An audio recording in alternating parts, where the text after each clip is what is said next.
Natalie McNally was over the moon when she found out that she had a child on the way.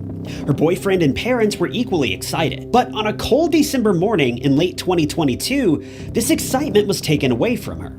In the still of the night, a criminal broke into her house and claimed Natalie's life in one of the most disturbing ways imaginable. Detectives have been on the hunt for the suspect responsible for the crime, and while the case remains under investigation, police believe they may have found their man. And he was a lot closer to home than anyone would have expected.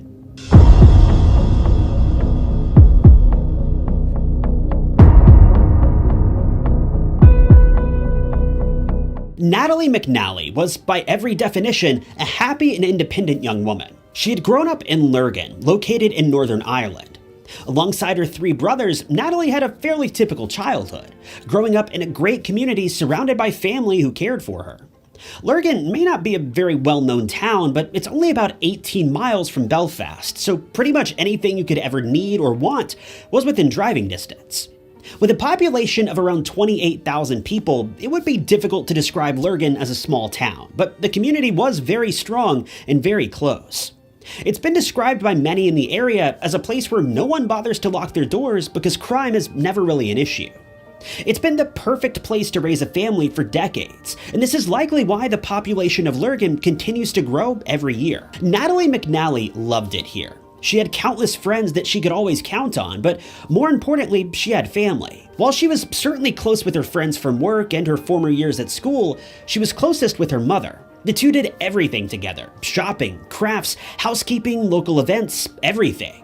As strange as it may seem to some people, Natalie and her mother were best friends. Even though Natalie was close with her mother, her mom says that Natalie was also fiercely independent. While she always hung out with her mother, she made it clear that she didn't need help or expect anything from anyone. She was her own woman and lived her life on her own terms. According to her friends, Natalie was also an animal lover. She had a house full of cats, but she was closest with her dog, a German Shepherd named River. The two of them went everywhere together, and Natalie was dedicated to giving River the best life possible. To top all of this off, Natalie had been in a great relationship with her boyfriend, Stephen. The two seemed closer than ever, and things had been going smoothly for quite some time. I don't know if the two were engaged or not, but it may be safe to assume that if they weren't, an engagement was likely imminent. The two were deeper in love than anything you could imagine, and they were expecting their first child in just a few short months. But unfortunately, before they could begin their family together, tragedy would strike the town of Lurgan. Just days before Christmas, on December 18th of 2022, Natalie, now 15 weeks pregnant, went missing. She stopped answering calls or texts, and no one was able to get in touch with her. When a friend decided to check her home to check on her, they walked into a crime scene unlike anything you could ever imagine. Traumatic is the only way that I can put this crime scene into words. Desperate and emotional are two other words that come to mind describing this horrific violence that was displayed toward Natalie in her final moments on this earth. Natalie's parents say that in the weeks leading up to her demise, Natalie was the happiest that she'd ever been. She was just 32 years old and knew that she had the world in the palm of her hand. She was over the moon about being a mother soon, and she'd wanted nothing more in her life than to be a mom. But someone took that joy away from her and left behind nothing but a trail of destruction. We don't know which of Natalie's friends stumbled across this crime scene, but police were called immediately afterward. Emergency services were called to Natalie's home sometime around 10 p.m. on the evening of December 19th.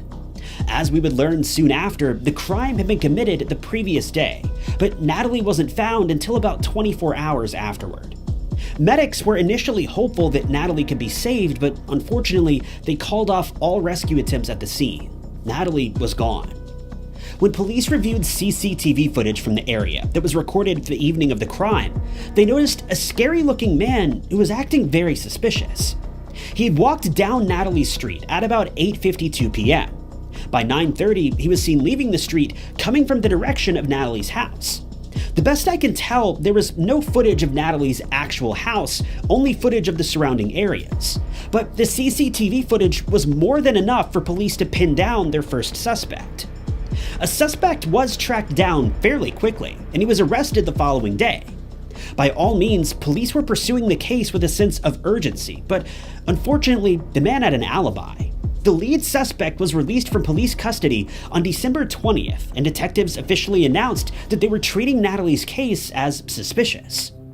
The following day, investigators revealed more details about the state of the crime scene, confirming that they were now classifying the case as a homicide investigation. They revealed that Natalie's body was covered in wounds. She'd been very badly beaten, becoming unrecognizable to her family. They found several wounds that were consistent with a knife and countless others that were defensive wounds. It appeared that Natalie had fought back against her attacker, and she wasn't going down without a fight. According to one report, Natalie was so badly beaten that she had multiple broken bones in her face. Another report detailed that her neck had also been broken as well, but we don't know how all of this played out, though I don't think this information would need to be shared publicly anyway. It doesn't change what happened and how callous this criminal acted towards Natalie. By December 22nd, police had arrested another man and revealed that they'd come across another few pieces of CCTV footage. In this footage, a man was seen leaving the area of the crime while carrying a bag of some sort. Unfortunately, this suspect was released as well, but he was released on bail. Police didn't reveal his name at this point in the investigation, but it appears as though detectives had a significant amount of evidence against him, but not quite enough to secure a conviction. The only information that was revealed at this point was that the suspect was 32 years old, and this revelation certainly began to turn a few heads. After this, the case stalled for a while, but investigators would announce on January 5th, 2023, that they had located the weapon used to claim Natalie's life. But here's where things get far worse. They explained that they had reason to believe that Natalie knew her attacker firsthand. They explained that there were no signs of forced entry, and they had no reason to believe that Natalie didn't let this person into her home willingly. But to top this off, police explained that they questioned whether or not this was a targeted attack, or if it had been completely random. Because of this, they issued a warning to all of the women in the local area that there was a serious possibility that the suspect may have been a danger to other women as well, telling the locals to ensure that their doors were locked at all hours of the day and to never be out in public alone. By January 13th, police arrested another man who they believed may have been connected to the crime, but he too was released the next day on bail. At this point, the case reached another standstill, this time for a period of about 2 weeks. With no further information to go on and no evidence linking anyone to the scene of the crime, police appealed to the public for assistance. They revisited the previously released CCTV footage and begged anyone from the public to come forward if they felt as though they may have seen or heard anything on the night of the crime, but no one ever stepped up.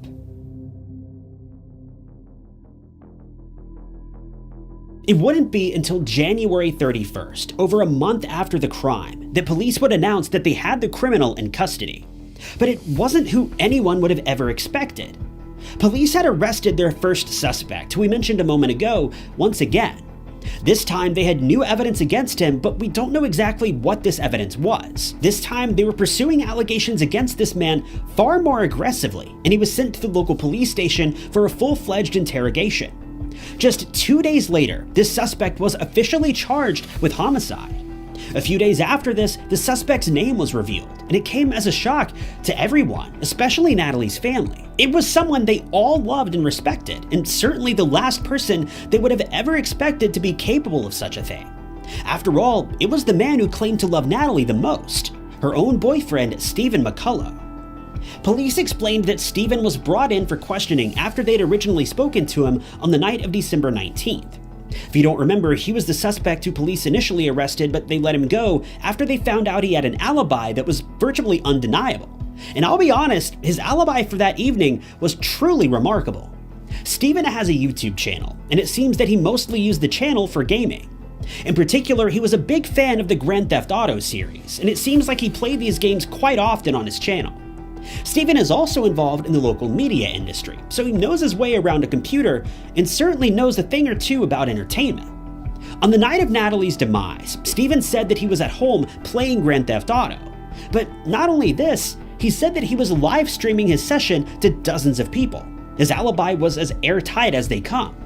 If dozens of people remember seeing him playing video games that night, then it seems pretty apparent that he was most likely, in fact, playing video games. But this is where Stephen got a bit crafty, and I've never heard of something like this ever happening before. For those of you that may not know, when you stream to YouTube, TikTok, or even Facebook, most professionals use a program known as OBS Studio to do this. I've used it on this channel several times in the past.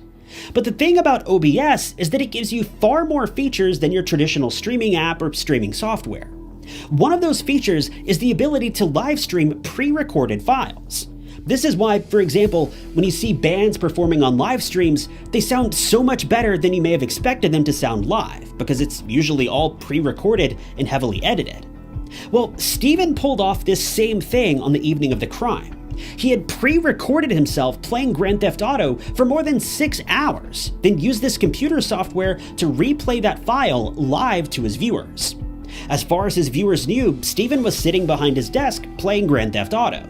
But in reality, Stephen could have been anywhere in the world doing anything, and police have reason to believe that he was at Natalie's house that evening. After all, he perfectly resembles the man that was captured on CCTV that evening. If this isn't already sounding crazy enough, it's about to get even more strange, because police say that their team of computer experts analyzed his live stream from that evening and proved that, without a doubt, it had been pre-recorded. Stephen eventually admitted to this, but he claimed he'd been home drinking all night, though he never gave a believable excuse as to why he had pre-recorded the live stream. But the crazy part is what took place shortly after this. Police say in the weeks after Natalie lost her life, Stephen had visited her parents' home multiple times. On one of these visits, Stephen left the home but returned about 45 minutes later, claiming he left behind his cell phone by mistake. Well, he did leave his cell phone, but it was no mistake. During that 45-minute window, Stephen had been recording audio on his phone to try to determine whether the McNally family suspected him of taking Natalie's life.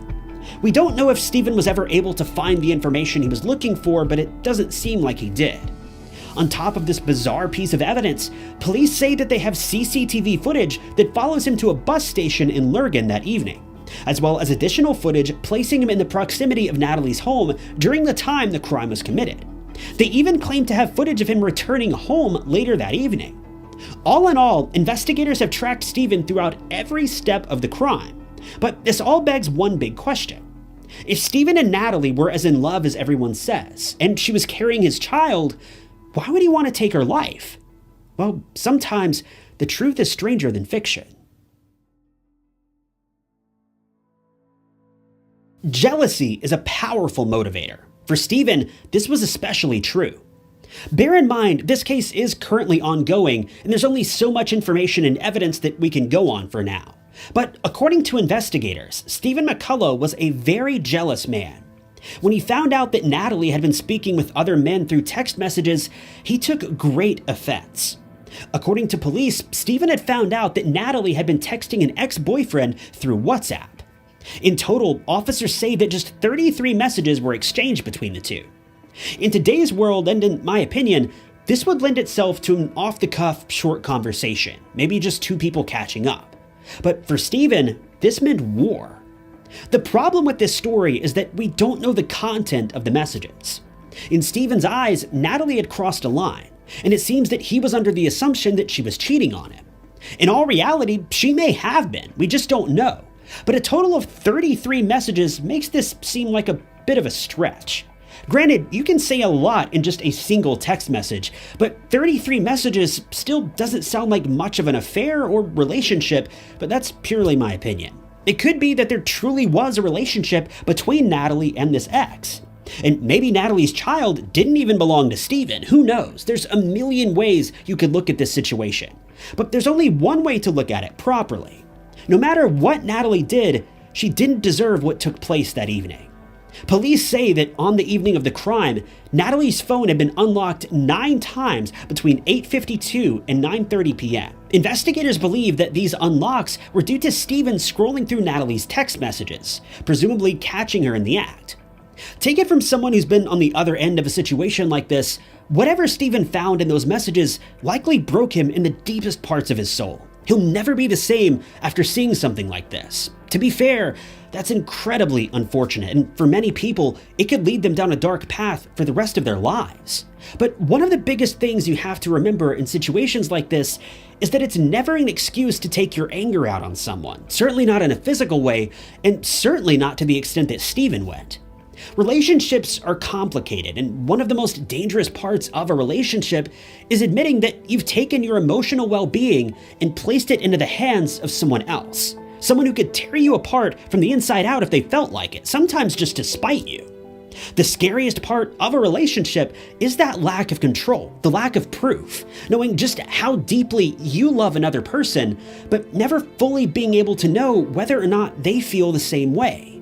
You just have to trust and assume that they do based on their actions and the way that they treat you. But for Stephen, it doesn't seem like he was willing to place this amount of control over his life into the hands of someone else. Whatever he found on Natalie's phone that evening was his breaking point, and unfortunately, Natalie suffered for it. Police say in the days leading up to the crime, Stephen had searched on his computer most painful ways to die. So it's safe to say that whatever he did to Natalie that evening, she didn't deserve it. No one does. Keep in mind, Stephen is still considered innocent until proven guilty, but let's be real, in a case like this with mountains and mountains of evidence, it seems like this case is pretty open and shut. Thankfully for Natalie, her suffering is finally over. But if Stephen is found guilty, his suffering has only just begun.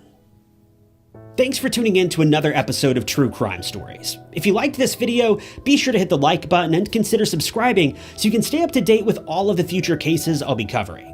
If you want to support the channel, the best way you can do that is to just leave a comment below, literally about anything. If you want to help out financially, you can click the blue join button below this video as well. And if you know of any other cases you'd like to see me cover in the future, leave those down in the comments as well. But with that, my name is Ty Knotts, and I'll catch you guys in the next video.